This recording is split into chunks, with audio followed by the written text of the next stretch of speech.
This is Below, developed and published by Capybara Games.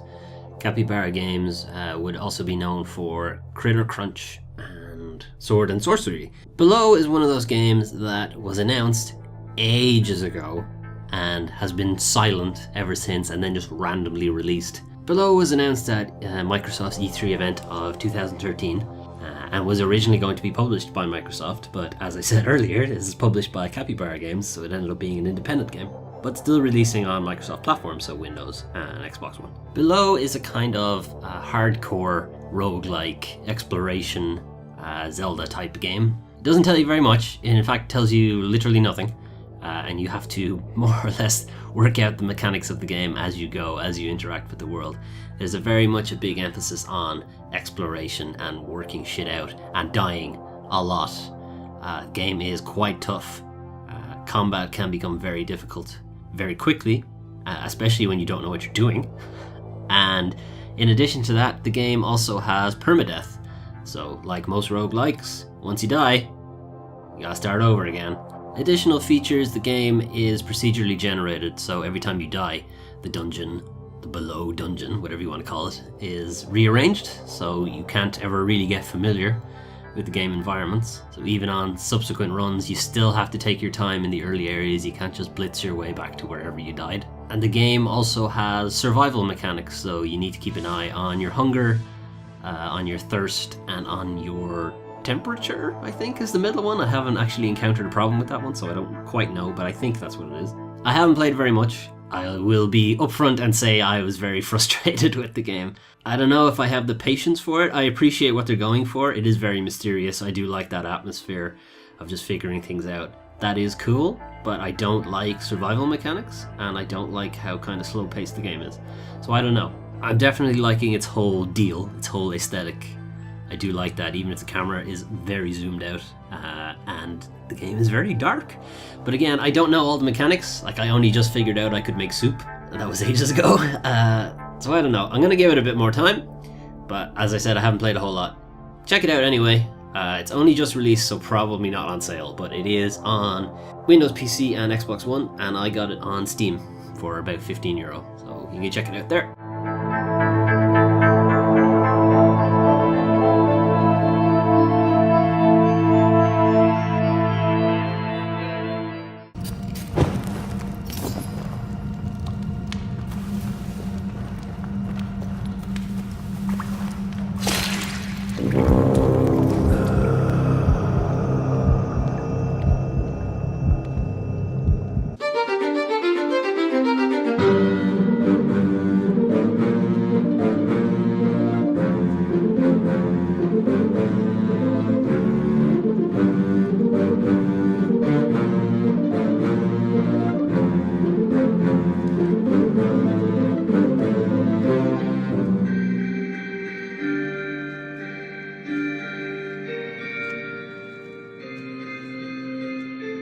This is Return of the Obra Dinn, developed and published by 3909 and designed by Lucas Pope. You may recognize the name of Lucas Pope. He is responsible for Papers, Please, which is another well-received indie game. And I say another because this is also a well-received indie game. So the first thing you might notice about Return of the Obra Dinn is, Derek, your graphics card seems to be having some problems. And I will say no, it's not. This is intentional. It's using a kind of monochrome dithering, which is something games from like the Apple II era would have used, because they had no color screens. So it's just, is the pixel on or is the pixel off? And that's how they use it, black and white. And because black was kind of green on the Apple II, it's like green and white. But anyway, gameplay wise, Return of the Obra Dinn, you play an insurance assessor, I guess, or actuary maybe, on an East India Trading Company vessel, a ghost ship, the Obra Dinn, that has been found. All members of the crew are either dead or missing, and it is your job as insurance actuary or whatever to determine what happened to everybody. You have a long list of names on a manifest, passengers and officers and various crewmen, and you have to determine what happened to them. So you might come across a corpse and you'll say, this person is dead, but you don't know who they are. So in order to find out who they are and how they died, you are given a pocket watch, a magic pocket watch, that will let you see the final moments of their death in a kind of still 3D environment. So there's no animation in the game beyond the main character, like opening and flipping out the pocket watch and opening doors. But the actual scenes you go back in time to look at, there's no animation. There's still environments, which obviously cuts down on development time considerably. So I'll give an example of one of the earliest scenes you'll see. Someone will open the door to the captain's quarters, and the captain will more or less say fuck off, and shoot that person in the face. So your first indication is this person died. They were shot, and what were they shot with? A gun. And who were they shot by? The captain. Great. You still don't know who they are though, but you know the captain shot them, so you've got a bit of the information. So the full crux of the game is to fill out that information for everybody. So you have the manifest with all the names, you have pictures of everybody on board, and you will eventually find everybody, or you will have to use deductive reasoning to determine what happened to everybody. So you won't be given all the information. You will have to use assumptions, you will have to use a leap of faith to kind of determine what happened to everybody. So it is a kind of enormous logic puzzle in that sense. The game does help you out a little bit in that if you manage to correctly guess or determine or deduce the fates of 3 people, it will lock them in and say, yes, correct, that is what happened to them. The game has a really nice story, really good mystery of a kind of whodunit of the sort of what happened to the Obra Dinn, because there's some messed up shit happening here. It's really good. I did need a couple of hints and nudges to kind of point me in the right direction for a few of the fates, because some of them were a little obscure. I was like, I can't even find this person on the boat, never mind what happened to them. But it's a good time. I did eventually find out what happened to everybody, so that's good. This game is as long as you want it to be.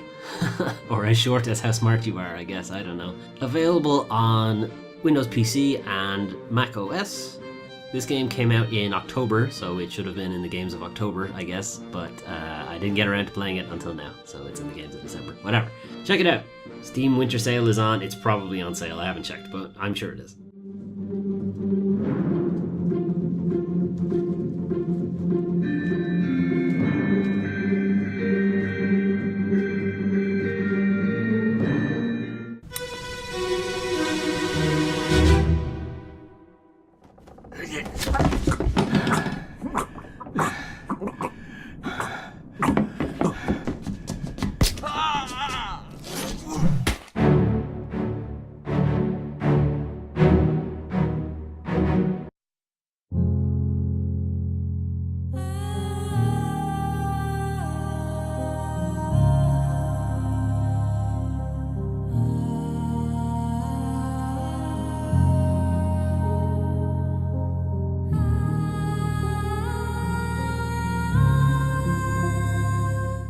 This is Gris, developed by Nomada Studio and published by Devolver Digital.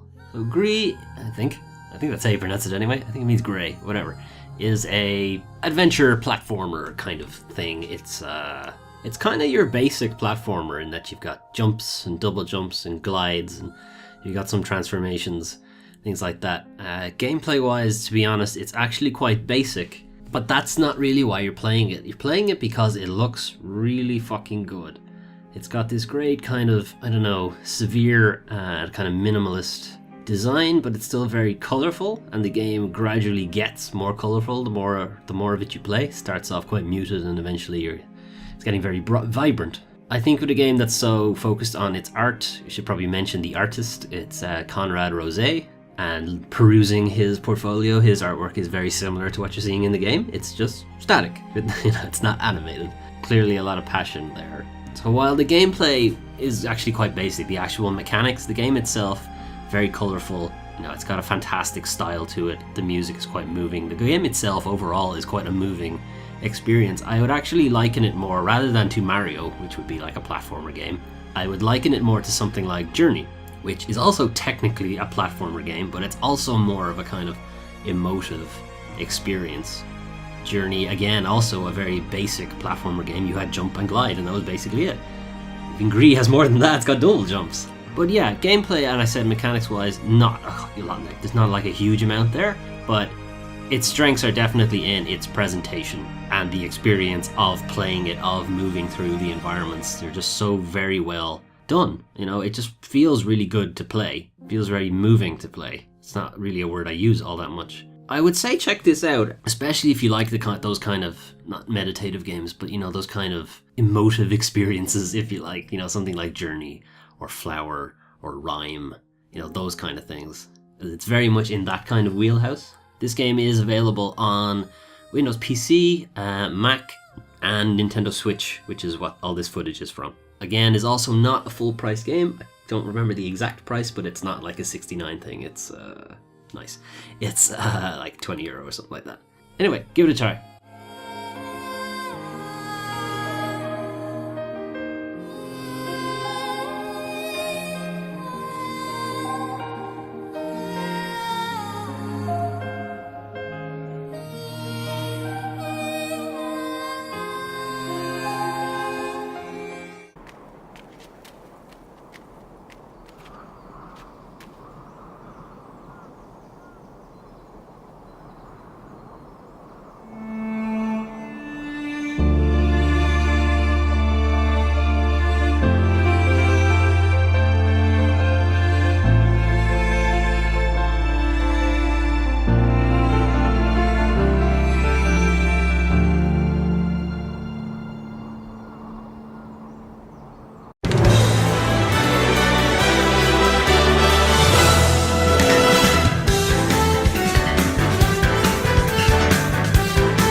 This is Super Smash Bros. Ultimate, developed by Sora Limited in partnership with Bandai Namco Studios and published by Nintendo.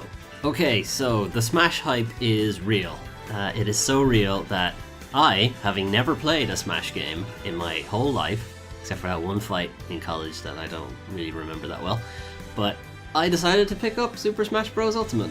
I'm a noob, but just go easy on me, okay? So, for the uninitiated like myself, I will explain the premise of Super Smash Bros. This is a big mess of a crossover fighter. So it's kind of an arena-based fighting game. You take control of a playable character from a Nintendo franchise or from a partner franchise, a guest character if you like. So you can play as Mario and Peach and Link and Samus from various Nintendo properties, or from guest characters like Bayonetta from Bayonetta, or Ryu from Street Fighter, or Snake from Metal Gear Solid and things like that. It's like fantastic fan service, and the basic gist of the combat is you're in a big arena and your goal is to knock your opponents out of that arena by gradually beating them up until they're easy to launch off the screen and they just can't get back. They just can't get back onto the platform and you win. That's basically the gist of it. It is of course playable at the very high level Evo stages and is equally playable at the drunken frat party, I guess, level. We weren't necessarily a frat. I did computer science, so I wouldn't call us a frat. Anyway, fun for the whole family. So Super Smash Bros. Ultimate kind of lives up to its name, Ultimate. Every single fighter from the franchise that has ever appears in Ultimate, so it has a massive roster of characters. It equally has a massive number of game modes. So you have the traditional Smash game, where it's just a big free-for-all of up to 8 opponents just beating the shit out of each other. And you can set various rules for that. You can set a time limit, or you can set a numbers of lives, or you can turn items on and off, which are always contentious. You can even go deeper to say that the loser chooses the next arena and things like that. There's a classic mode where you progress through a series numbers of encounters with a chosen character up to a boss fight, and you get a game ending, your kind of traditional arcade mode. And then you've got adventure mode, which is, I think, new for Ultimate.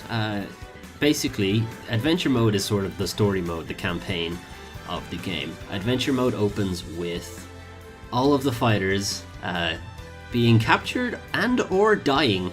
It's not particularly clear. Everyone except Kirby, basically, is gone. So you start adventure mode with just Kirby, and you gradually make your way around this map, getting into kind of gimmicky fights with Kirby, at the beginning anyway. So gimmick fights can be like, your opponent is gigantic, or the floor is made of lava, or we're randomly just going to throw bullshit Pokemon at you. and you just have to adapt and just do your best. They're not overly difficult, but they throw enough curveballs at you that you have to be on top of your game. You do gradually unlock more of the roster as you go through the adventure mode, World of Light as it's called. One of the earliest characters you'll unlock is Mario. So you can go from Kirby and you can play some Mario, and then the next character you unlock for me was Mirth. And it didn't really matter to me who I unlocked after that, because I kind of liked playing as Marth. So you're going to see Marth a lot, pretty much only Marth in this, so sorry, I'm a noob. And that is one way that you can unlock the entire roster. You can do it all through the adventure mode, and the adventure mode is a lot of fun. There's a lot of throwback to other games, other games that are referenced in Super Smash Bros. Already, so like the Mario series, the Legend of Zelda series, the Metroid series, and then again the guest characters. So you'll have Cloud Final Fantasy, so there's some throwbacks to the Final Fantasy series, Marth, who's the Fire Emblem series, and so on. They do this by you fighting spirits, who are, you can kind of think of them as characters they wanted in the game, but the roster would be like a million characters, so they couldn't do that, so they just put them in here instead.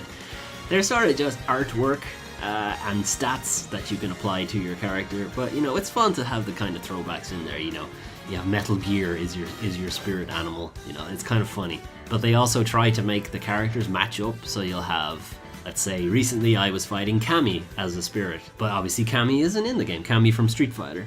So they took Sheik, who kind of sort of fights the same way, and they just changed her color palette a little bit, so yeah, you're fighting Cammy if you squint, that kind of thing. It's fun. It's fun how you can see the game sort of contort itself in such a way to make it look like you're fighting the character you want to fight. But as I said, that's one way to unlock the characters. The other way to unlock them is to just play Smash normally. Just play the game, and you will randomly be thrown into a fight with a character you have not unlocked yet, and you have to beat them. And that's the way you unlock them. So if you don't beat them, guess what? You didn't unlock them. So tough shit. On launch week, I'm not necessarily going to say it was a bug, but let's just say the unlock fights, as I'll call them, were quite difficult and ramped up in difficulty the more of them you had. But a recent patch changed that, and they're a little easier. They're still tough, but they're nowhere near as tough as they were at launch week. So, you're not pulling your hair out because you can't unlock the roster. But there's tons to do in Super Smash Bros. You can play it entirely single player, campaign, go online, do multiplayer there, or couch co-op, or office co-op, as I have been doing. It's a lot of fun, and I see why there's so much hype around it. It's a lot of fun to play, and I'm really enjoying it. It is, of course, super full priced first party Nintendo game, so it's $69, nice, $99. But yeah, I think it's worth it, especially if you have a bunch of friends you can bring over and just try unlocking the roster with them, I guess. Definitely check out Super Smash Bros. This is available only on Nintendo Switch. It is exclusive to that platform.